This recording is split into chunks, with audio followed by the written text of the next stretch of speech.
¿Es de fácil acceso para la mayoría este tipo de tecnología hoy día? Porque se puede pensar que es demasiado costoso precisamente para que los pequeños productores, que son los productores en nuestros países, tengan acceso a desarrollarse en esta biotecnología.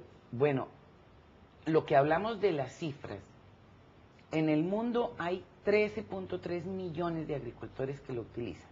De ellos, 12.3, es decir, más del 92%, utilizan la tecnología y son pequeños agricultores. Entonces, sí, la semilla es un poco más costosa, pero la relación costo-beneficio y los menores costos de producción, porque están reduciendo insumos agrícolas, permiten un acceso fácil. No necesitan sino simplemente adquirir la semilla a un costo un poquito más alto, pero sus rendimientos van a ser mejores. Entonces sí, es muy accesible y no necesitan adquirir nada más que la semilla y seguir unas instrucciones, lo mismo que para cualquier cultivo, seguir las instrucciones y las prácticas culturales adecuadas. En la parte de ganadería, ¿qué hay? ¿Qué se puede lograr? ¿O qué se ha hecho hasta ahora en biotecnología? Digamos, en desarrollo hay algunas investigaciones. Comercializado, es muy poco lo que hay en los países. Argentina, por ejemplo, desarrolló ganado vacuno con ciertas características de producción de algunas hormonas, pero realmente no está muy comercializado. Lo más difundido, lo más ampliamente utilizado son los cultivos transgénicos. ¿Qué pasa con el medio ambiente? Se ha dicho que estos cultivos empiezan a funcionar y dañan el medio ambiente, o cambian, o tiene efectos en la biodiversidad, Sí, que sí. también consume los productos criollos, Por y entonces supuesto, que hay sí. modificaciones. Ahí la situación es la que vivimos con la agricultura convencional. Desde que el hombre dejó de ser nómada y empezó a establecerse y a ser sedentario, realmente empezó a afectar la biodiversidad.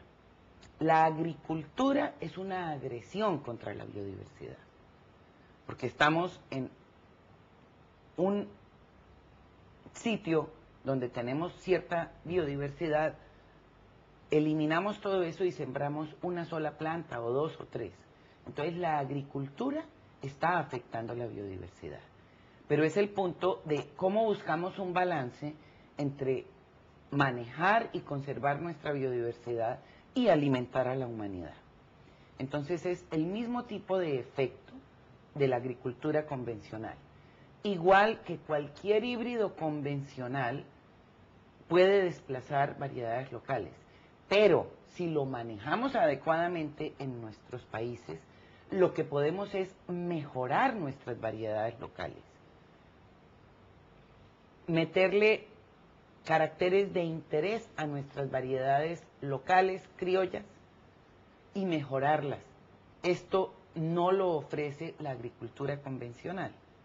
Aquí podemos buscar la manera de desarrollar capacidades científicas y mejorar de manera tal que conservemos y aumentemos la productividad en nuestras variedades criollas y locales. ¿Y nuestros países están preparados para eso? Es decir, hay que fortalecer capacidades. Sí, fundamentalmente sí, aunque tenemos que fortalecer la capacidad científica, tenemos que fortalecer los conocimientos para que precisamente podamos tomar las decisiones más adecuadas. En Centroamérica, ¿dónde se está desarrollando ya el cultivo masivo de transgénicos? A ver, en Honduras hay cultivos transgénicos y oficialmente es el único país donde se produce.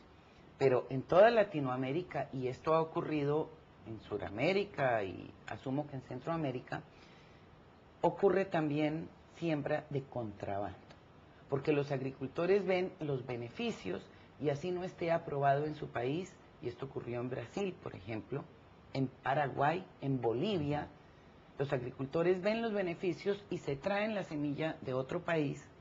Esto no es conveniente, porque esto es mejor hacerlo manejado bien, con las prácticas que deben ser. Entonces, oficialmente, porque no tengo conocimiento de más, en Centroamérica, en Honduras se cultiva. Probablemente los agricultores, al ver beneficios, hayan llevado a varios otros países de Centroamérica y hay siembras de contrabando. En el proceso, ¿cuánto tiempo lleva un efecto, digamos, positivo en el uso de estos productos? Porque ahora entiendo El Salvador modificó su ley, empezó a hacer parcelas de experimentación, no sé el resultado de esas parcelas, cuál será a este momento, pero suponemos que si esto es positivo, empezará a utilizarse masivamente. ¿Ese proceso cuánto tiempo lleva?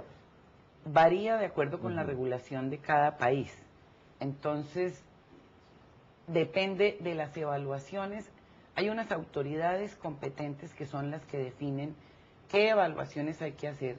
Lo que sí definitivo hay que hacer es ver el comportamiento agronómico y la expresión o no de los genes, hacer la evaluación en campo, en cada país, en cada región inclusive.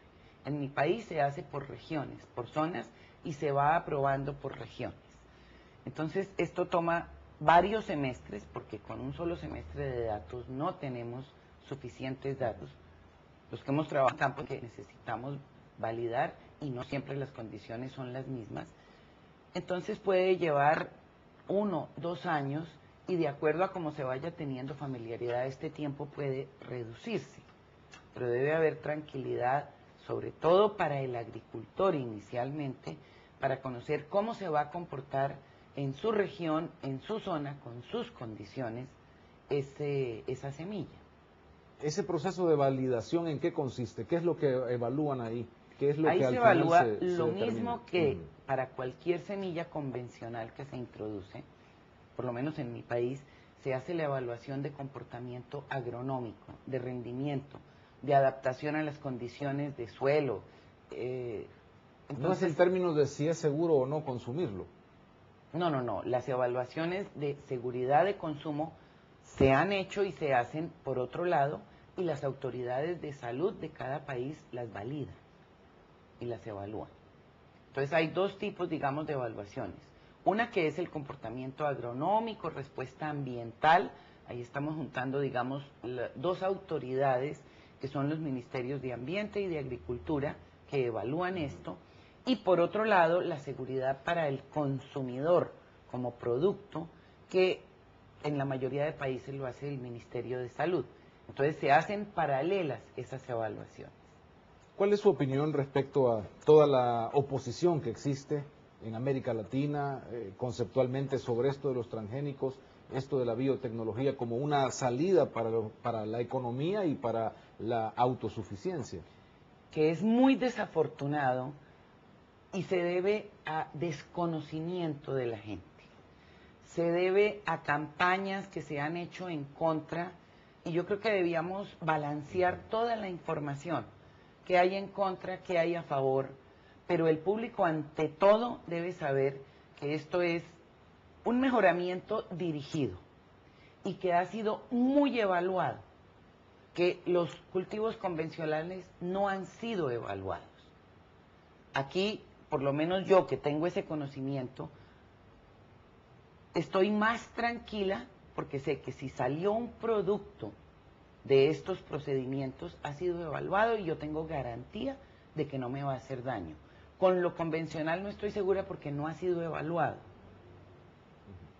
Entonces el consumidor no tiene conocimiento de esto y hay un rechazo porque sí hay muchas campañas en contra que tienen algunos intereses detrás de esto, pero es que uno no puede ser radical en nada, ni absolutamente bueno ni absolutamente malo.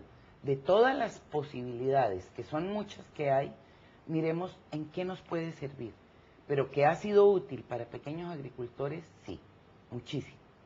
Elizabeth, muchísimas gracias por habernos acompañado esta mañana. Gracias por Bienvenida la invitación a nuestro país, esperamos que se sienta como en casa en El Salvador. Muchísimas gracias. Gracias por la oportunidad de llevarnos un poco de conocimiento sobre el tema de la biotecnología, que ha sido nuestro programa de esta mañana. Vamos a la pausa, regresamos enseguida con más de nuestra franja informativa. Gracias.